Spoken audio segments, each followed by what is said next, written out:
it's hard to have those difficult conversations and say, well, if we do believe in e-com and we do want it to grow, then we have to take some inventory and put it towards e-com. That's a good lesson for everyone because you see companies like Amazon very readily or Walmart very readily go into new markets and then just start dominating them just because their sheer size. Enter into building an e-commerce, especially for existing brick and mortar, with a long-term mindset. Understand it's going to probably take longer to see the returns than you might expect and be committed to it. They don't want to reduce the quality of their product. So that's something that sometimes some brands will do in order to have like a bigger breadth is reducing the quality, but then you're hurting your brand image. Hey everyone, welcome back to the Frictionless Experience. I'm Chuck Moxley.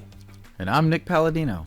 And today we're replaying our conversation with Nora Arzoumanian, e-commerce and digital marketing director at Specialized Bicycle Components.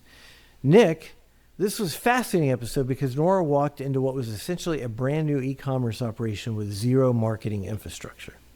Right, and the timing couldn't have been worse or better, depending on how you look at it. She joined right after the pandemic when everyone had bought bikes, inventory was completely gone, and supply chains were a disaster. Imagine joining a company to lead e-commerce when there's literally nothing to sell. No digital marketing, no paid ads, no merchandising, no email program. She basically had to build everything from scratch. What I found really interesting was her point about Canada being a few steps behind the US in tech adoption, and she mentioned Klarna, which is huge for financing purchases, is capped at $3,000 in Canada versus unlimited in the United States. There's a real friction point when you're selling bikes that can cost, $10,000 or more. And the seasonality piece was eye-opening. When we think seasonality in e-commerce, we're thinking Black Friday or holiday rush, sales through the roof. For her, seasonality means everything literally freezes. Nobody's riding bikes in Canada winters, so nobody's buying bikes. That's such a different mindset. Our seasonality is, how do we handle all of this demand? Her seasonality is, how do we maintain any revenue at all? And one of the biggest friction points she discussed wasn't even on the website. It was internal. Getting leadership to allocate inventory to e-commerce when brick and mortar retailers were the established revenue source up to that point. Classic channel conflict. And that reminded me of my Home Depot days. The website was technically our biggest single store, but it was tiny compared to the enterprise. So you'd get deprioritized even though you're still the biggest individual location. Nora also shared a great lesson about influencer marketing. First year, they went wide, 50 micro-influencers. That's lots of monitoring, lots of chasing people who weren't fulfilling obligations. Second year, they went with 6 or 7 quality influencers who actually knew how to create content. Quality over quantity. Seems obvious, but when you're building something new, the temptation to go big is real. Her key takeaway was powerful. The biggest friction when launching e-commerce often happens internally and not on the site. You need an advocate in leadership, and you need to educate with data constantly. And my key takeaway was, I love Specialized, and I actually bought a Specialized bike after this episode at Christmas this year, and love the bike. And I used the Klarna financing because I'm in the U.S. and I could. Everything goes full circle, Chuck. Let's get into it.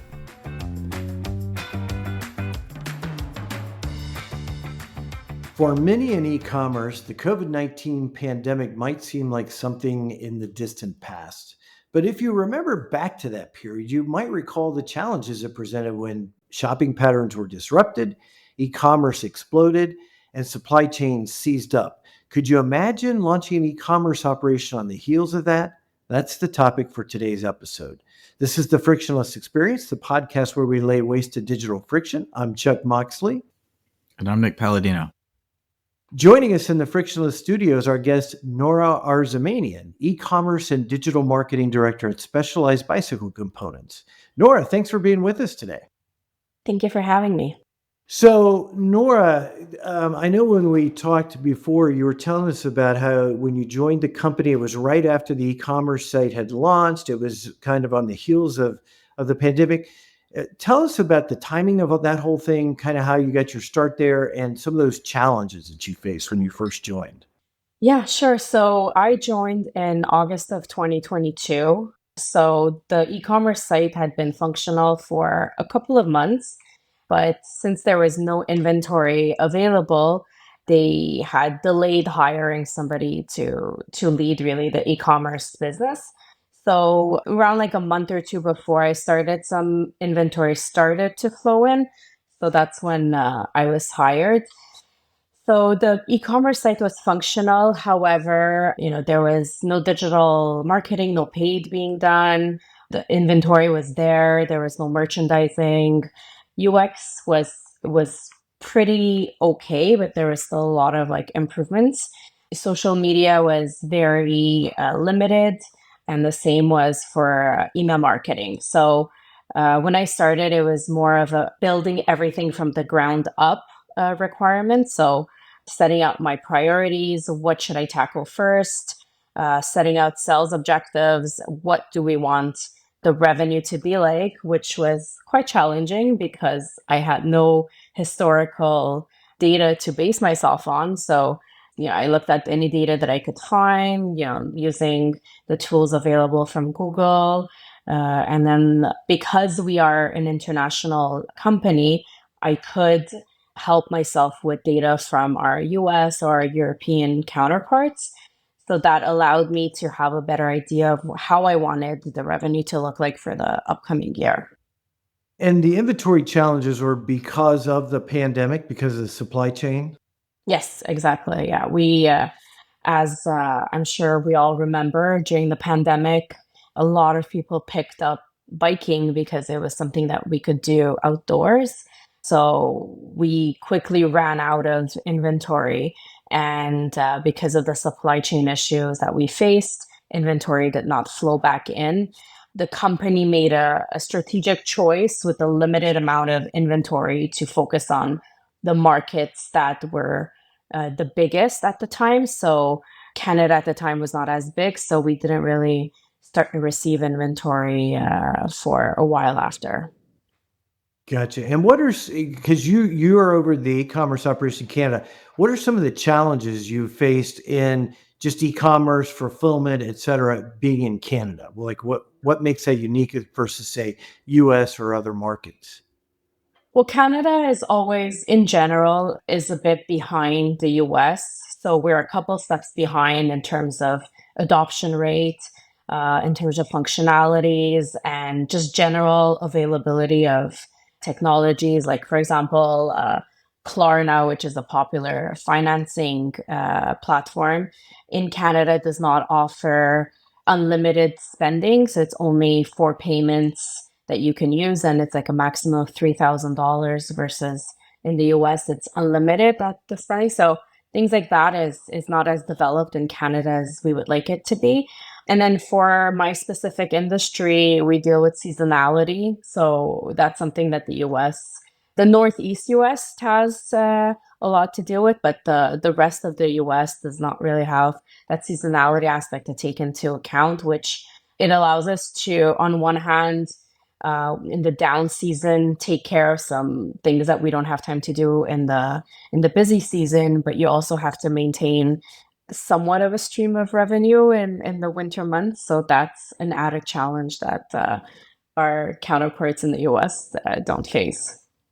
It's interesting you call that just seasonality too, because down here we'd use a similar term, identical term rather, but we would just basically say that's the peak of holiday. And peak of holiday basically means sales are through the roof and everything's crushing. And so seasonality to us is this like big, huge period. What you're saying is like everything is literally frozen and no one's going to ride a bike. So no one's going to buy a bike. So it's really interesting to just see a difference in terms just right in front of us.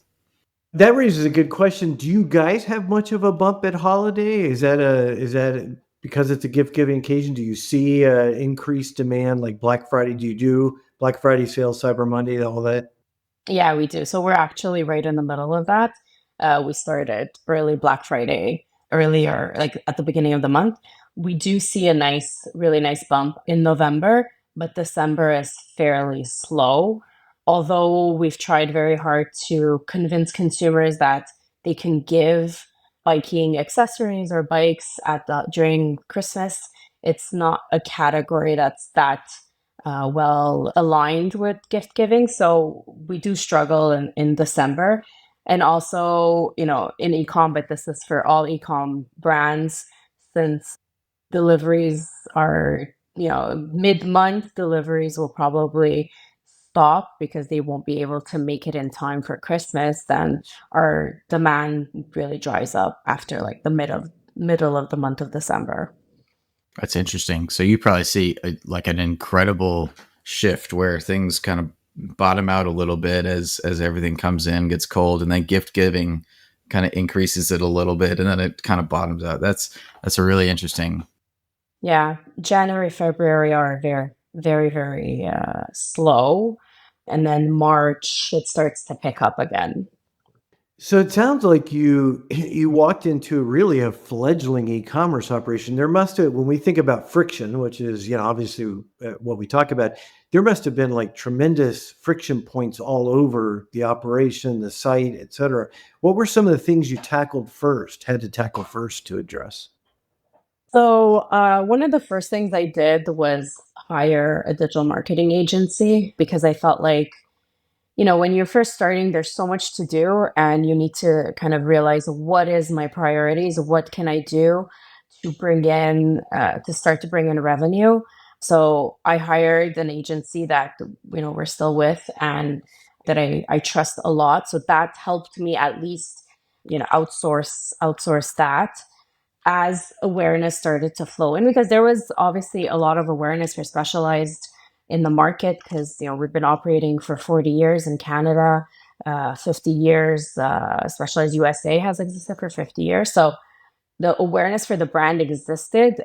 It's just the awareness for ecom was not there. So needed to build that, but very quickly started to see a high return on ad spend. So that was nice to see, because having to convince leadership to start spending money on paid, I wanted to be able to prove to them that this is gonna start to bring us money. So that was the first thing I started to do.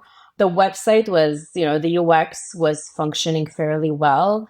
I did make some changes to the menu and the navigation, because I felt like it was a little bit hard to navigate, but didn't make that many changes to the website itself. And then started with email marketing. So building a content calendar, making sure that we're emailing at a regular pace, so 2 to 3 times a week, and making sure that the content is available. We did have to change a little bit of the mindset internally, because my colleagues were not used to that kind of pace. So that was something that needed to be, addressed, and they needed to start to make some changes in the way they worked. But overall, everybody was excited for this new chapter, and things started to move in the right direction fairly quickly. Is the process of buying, because bikes are just something you don't necessarily think about buying online, right? In e-commerce and how you get shipped to it. Is it a process? Like, do you have to pick out certain options, and then how does the build happen? And talk a little bit about that and the logistics of that. Yeah, so depending on the type of bike, so for example, you're buying a road bike, you would pick your size and you would pick the color. So for the road bikes, our sizes are fairly aligned with the market. But for a lot of our mountain bikes, we have our own sizing.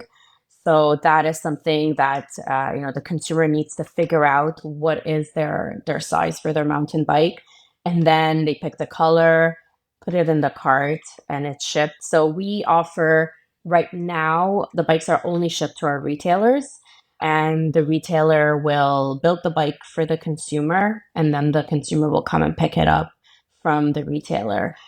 We still don't offer ship to home, which is something we're working on. Once that is in place, the bikes will be built out around 80% in our warehouse, and then it's shipped to the consumer. So then the consumer has to put in, like, the handlebars, the wheels, like basic kind of adjustments, and then he'll be ready to go.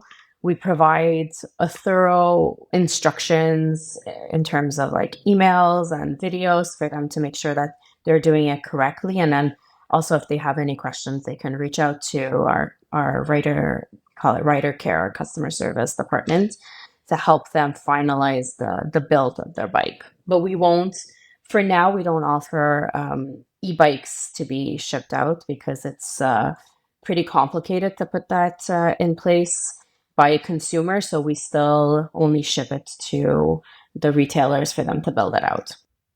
And what are some of the localization challenges of Canada? Because you're also working with the U.S. e-commerce team, right? So what are some of the challenges you've had to think about just in terms of tailoring ads and messaging, and how's that unique to Canada versus U.S.? Yeah, so there's been a challenge because there is obviously a desire to maintain a brand image that's consistent throughout the different markets. But we also want to make sure that we're speaking to the Canadian consumer and they feel like we're speaking to them. We have an internal graphic design team, so they will take ads and will make it more Canadian friendly. So what I mean by that is sometimes we do some photo shoots or video shoots in Canada to give it a bit more of a look and feel. But when we do launches of products, the assets will come from the head office that's in California, just because, first of all, the imagery and the content they sent is beautiful and is so well done. And the brand does want to have a uniform message when they're launching a bike, for example, across all of the markets. But we will, when we can, do our own campaigns in Canada and shoot with our scenery. Got it. And when you think about, we talked a little bit about inventory before. What are the challenges if you have limited inventory? How does that affect Google Shopping? And how important is it to show that availability online to drive in-store visits? And I guess you're selling both for e-commerce delivery or to drive them into the retailers. Yeah, inventory has been a huge issue, and it's still an issue for us because we just don't have enough inventory to support e-com demand as well as the retailers. So there's always choices that need to be made. Up until, I would say, pretty recently, there was a prioritization being done, and the retailers would get priority often, and e-com was getting not a lot of inventory. With time and with education, that mindset did change, and now e-com is able to we allocate around 10% of our inventory to e-com, and that allocation is done at the beginning. So when the bikes are about to be shipped out from Asia, that's when the allocation is done, so that that inventory is set aside for e-com, and we are not afraid that that inventory will be sold to retailers and then e-com will not get any. So there was a lot of education that needed to be done and some difficult conversations, which I think often happens with companies that are just launching e-commerce, because if they have brick and mortar stores, or their brick and mortar stores bring the majority of the revenue, so they don't want to do anything that affects the revenue that's coming in from there, but they do want e-commerce to grow. So it's hard to have those difficult conversations and say, well, if we do believe in e-com and we do want it to grow, then we have to take some inventory and put it towards e-com, because like you mentioned, Chuck, it will affect Google Ads. If there's no inventory, it doesn't show up on Google Ads. And also it's educating them that, e-com inventory showing up there is not just for people who are going to buy online. It's also for consumers that are researching the products and will then go and buy it in a brick and mortar store. But if they come to the website and everything is sold out, well, it just shows it's not a good experience. And they won't even think about buying a Specialized. They'll maybe switch to another competitor brand, because they offer better inventory. So I can kind of relate to this whole, brick and mortar versus online personally, because when I was at Home Depot, That's how Home Depot was viewed. HomeDepot.com was viewed, was just another store. And I always thought it was really interesting because it was by far the biggest store individually, but as a group, it was tiny compared to Right. the enterprise. So it was just a really interesting push and pull, because when you started to look for priority against the entire enterprise, you would end up getting deprioritized for online, even though it's still your biggest store. And that's also, frankly, kind of abusing it, because it's like a store assistant too, right? So I don't know if you guys are looking at doing anything that's around the online experience that helps the in-store experience or anything like that. But that was a lot of what Home Depot would focus on, was improving the in-store experience. And then as a byproduct, you would end up getting additional sales, and you would grow conversion rate. You would get at home purchases. So Like you said, it's a push and pull, and it's a lot of conversations that happen. And I do see the mindset shifting.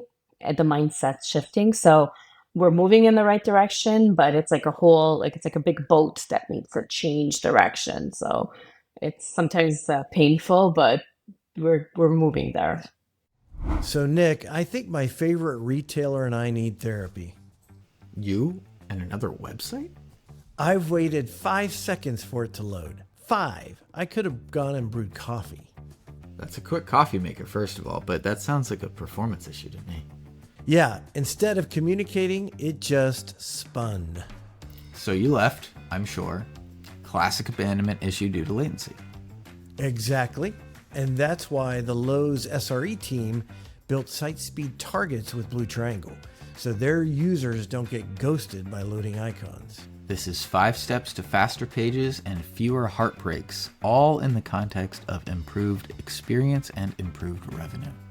In fact, we turned it into a free playbook. It's like a couples therapy for your digital experience, for you and your website, Chuck. So be sure to grab the 5-step site speed target playbook at bluetriangle.com/playbook. Because love is patient, but users aren't.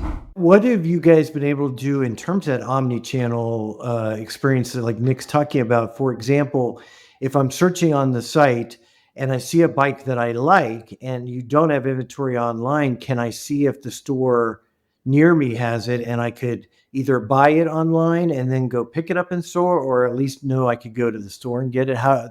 What have you guys done in terms of that omni-channel experience? Yeah, so if the bike is out of stock, then you can check, the Find Nearby and to see if it's available at your local retailer. We have noticed, though, that not many consumers have the habit of doing that. It seems like when they do come on the website, they see that it's out of stock, they'll bounce off the site. So we're working towards making that experience a little bit more seamless, and making that Find Nearby a little bit more prominent so that they do think about doing that. If they do buy online, because currently we only ship the bikes to the retailers, then we are offering kind of that omni-channel experience, because when they do get to the store, then the store has the option to upsell them on helmets or shoes or any other equipment that they could think of in the store. And the stores have a lot of events that they do. So, getting the consumer to learn about these like bike rides or whatnot. So sometimes, maybe the first touch point will be e-com, but then afterwards they'll continue to buy from the store because they'll build a relationship with that consumer in the store. Yeah, interesting point. Do you guys do any of that upsell in the online process, in the ordering process, or you leave that up to the store once they come in? Yeah, I mean, we do have, on the product pages, we do have some cross-selling availability. So, if you're looking at a road bike, well, then we'll show a road helmet with it. Same as at the checkout, where there'll be some additional items to go with it. They do convert, but, oftentimes consumers are not, when they're buying a bike, it's already so expensive that, especially our bikes, that they don't tend to, buy a whole kit at the same time. But they do come in. At least it allows them to learn about what goes with what, because that's also something, especially for new riders. they wouldn't know what kind of helmet to buy, what kind of shoes to buy. They just know the bike and they wouldn't know anything else. So if they don't make the purchase right away, there's an ability for them to come back and know what to buy after. I'll tell you from my experience with road bikes, and my wife got me into road biking a while back, 7, 8 years at this point, but I didn't know about the whole clip-in shoe thing. And so I used them, and let me just say, I went down several times. But it was once you start getting the feel for it, it's really cool that you can like raise your foot to pedal. Like that's not a sensation you're used to. Even when you have the little top, like that's a new sensation. So it's a different muscle that helps you continue to bike. But my main chime in for this is about the ignorance of the user. Because you probably have several users that are just like me that didn't even know that it was even a thing. Like not only did I needed a road bike, but I needed to change the pedals and I needed to put my shoes, the special shoes, into, and I think I do have specialized shoes, by the way, actually. But you need to go through all of that, and it comes from ignorance. So I wonder if that's a lot of where that confusion comes from, because you're just not aware as a user. Yeah, and I mean, to be fair, our bikes are high end, so our consumers tend to be people who are already biking, so they know about these things. We do have some lower end bikes, like for commuting or even, our lower end entry road bikes, but they're still a lot more expensive than what you would find on the market. So we're not really going after those kinds of consumers. Like we're trying to go after the more high-end consumers. So we tend to not see that happening as much. But it's mostly for the commuter bikes that sometimes people will not know what to buy with it. And for commuting, they actually don't clip in because you're not looking for that sensation, not looking for speed. You're just looking to go from your work to your home, and likely there'll be a lot of traffic lights where you'll have to unclip and reclip, and that's not something that's fun to do. So a while back, Specialized tried to be everything for everyone, and that actually was very bad for business, and it almost drove Specialized out of business. And as a result, they decided to refocus their energies on what they know best, which is high-end performance bikes, and moved away from the lower end models. That's interesting. That's a good lesson for everyone, because you see companies like Amazon very readily, or Walmart very readily, go into new markets and then just start dominating them just because they're sheer size. So you're like, yeah, I can do that. But within the bike industry, yet it's still, even in this example, it's still extremely difficult to do that, because the mindset to be able to sell to someone that exists in a market you're not used to is fundamentally different. So you got to shift literally everything to be able to succeed in a new market. It's a good lesson.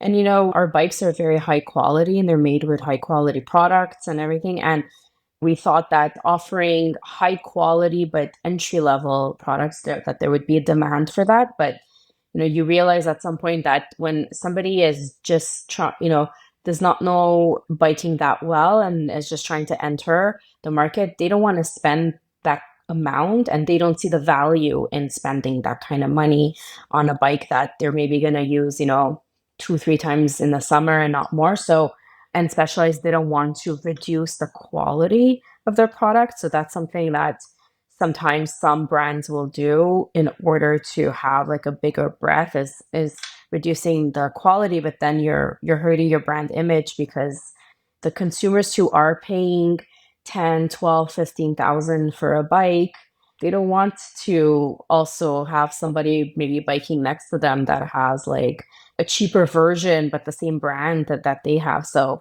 that's also something that I think needed to be addressed, and that's why they moved away from that lower end spectrum. I was one of those lower end customers when I bought my wife a bike like 11 or 12 years ago, and I got a Specialized. And I'm glad I bought the lower end, because I think she's ridden it 5 times in the last 12 years. Yeah. So in fact, I ride it more than she does. But It's so funny, Nick. I did not know we both were road bikers because I ride every weekend. So there you go. Yeah, we haven't done it in a long time, especially with Nico coming back, 2 years ago. But it's in there. I've done 60 miles is my max personal. Oh yeah, well that's even more than I do, but I'm good if I do like 30 miles in a weekend. But yeah. Yeah, I was struggle busting, by the way. I was not doing it clean. Kim though, she did a century. She can keep going and going and going, and she's like, why are you slowing down? I'm like, because I can't. Well, I will say the number one accessory I have found helpful is the little cage that holds your water bottle. That I always add to every bike I buy. So one of the things you guys have done is, and this is a very hot topic today in e-commerce, is influencer marketing. Tell me a little bit about that, what it was like building that program, and what you've learned through that. That was something, again, that built from scratch. So we decided the first year that we built it to kind of go wide and get more what we call like micro influencers, if you wish. So people who don't really have a huge following, but have some sort of like influence within their community. It could be someone who's a manager at a bike shop, or a coach, or somebody who just rides a lot and is very passionate about it. So we went kind of wide, and we ended up with 50 of these. We call them ambassadors because they needed to sign with us for a year and they couldn't ride any other competitor bike brand. So yeah, for the first year, that's how we went. And it was quite challenging, if I'm being honest, because we had so many of them. And, some of them were very engaged and they did a very good job. And there was quite a lot of them who were not fulfilling their contractual obligations to post at a certain frequency. So, there was a lot of monitoring that needed to be done, a lot of managing the relationships. And we didn't feel like it brought in enough for the effort that it was taking. So the second year, when we did it again, we changed it up and we decided to go more towards quality and not quantity. So we chose 6 or 7 that are true influencers that know how to take quality pictures, quality videos, and that know how to engage with their following. So it's been going a lot better. And with them, we do campaigns and we send them some products that they have to do some content with. So that was the lesson that we learned, is it's a lot better to focus on quality versus quantity. And I find influencer marketing is a hot topic and it is something that's needed in our business, but sometimes we overestimate what it will bring in because so it's hard to measure what it's really bringing in. You can measure, but it's more subtle at times. So when you're putting in a lot of like time and effort towards it, are you really seeing the return on your investment? Influencer marketing is so interesting to me, and maybe I'm just applying my own audience, but also friends that I know that have influencer type following. They go through shifts of their own and they gain an audience with each shift. But then as they're shifting, that audience stays in part. And so they grow an audience that isn't as committed to whatever their current cause is.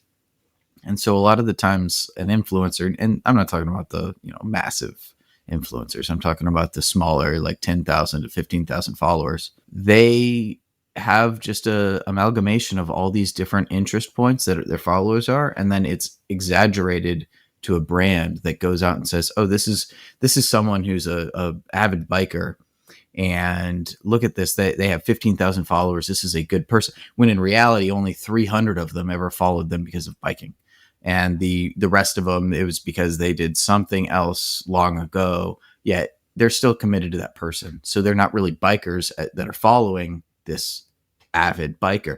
And I've always found that really interesting aspect to social media marketing at a brand level, that then you can start looking at these specific influencers and say, okay, why is this influencer succeeding and this one isn't?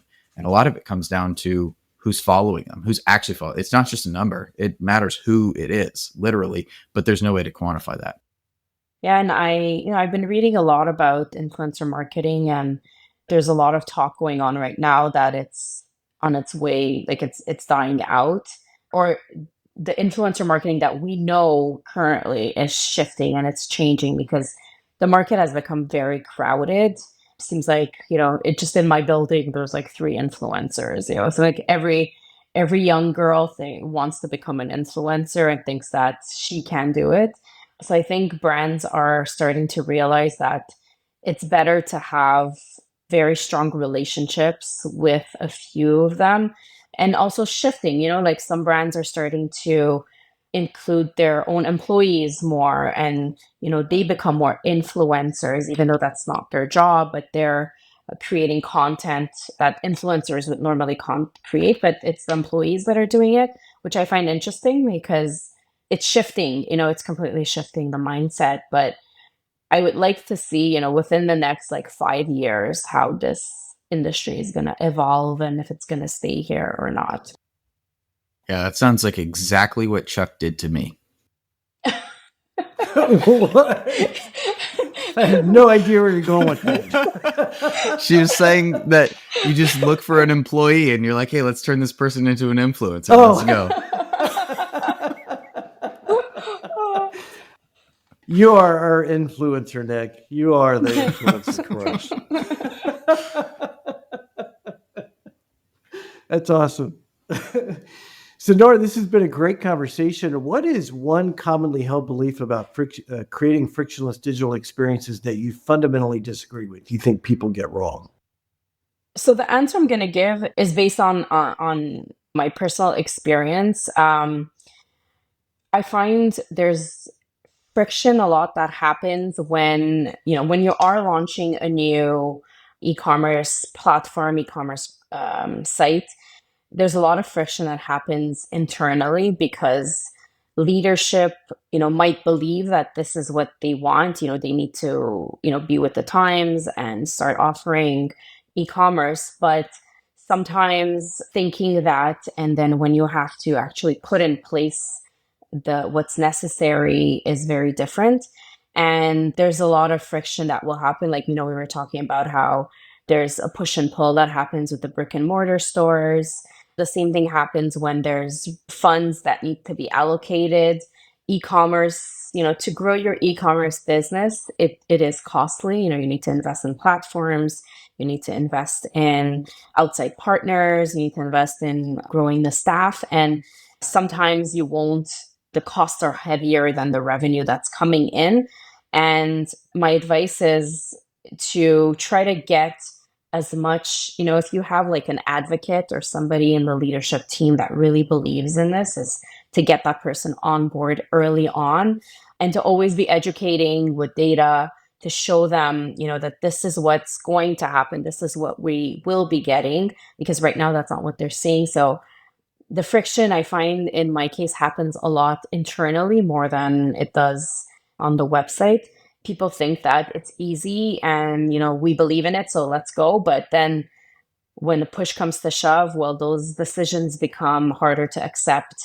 So that's something that needs, you need to be ready for that, and you need to always be ready with data and to prove how this is going to benefit them. Enter into building an e-commerce, especially for existing brick and mortar, with a long-term mindset. Understand it's going to probably take longer to see the returns than you might expect, and be committed to it. Exactly. It's the commitment that sometimes I find wavers, because the short term, you're taking away funds or resources from something that's bringing you money right now, and believing that you need to do this right now for a longer term benefit is what needs to be fully committed to. Well, this is awesome. What's the best way for listeners to get in touch with you or follow you? Where are you most active, and how should they find you? They can find me on LinkedIn. I'm fairly active there. So just search for me. I don't think there's anybody else with my name on LinkedIn, so you could find me fairly easily. We'll also put a link in the show notes to your LinkedIn profile, so to make it easy. Well, thank you for joining us today. Thanks to the listeners for joining us. And again, if you enjoyed the episode, be sure to like us on your favorite podcast app and follow us so that you get notified when we have new episodes.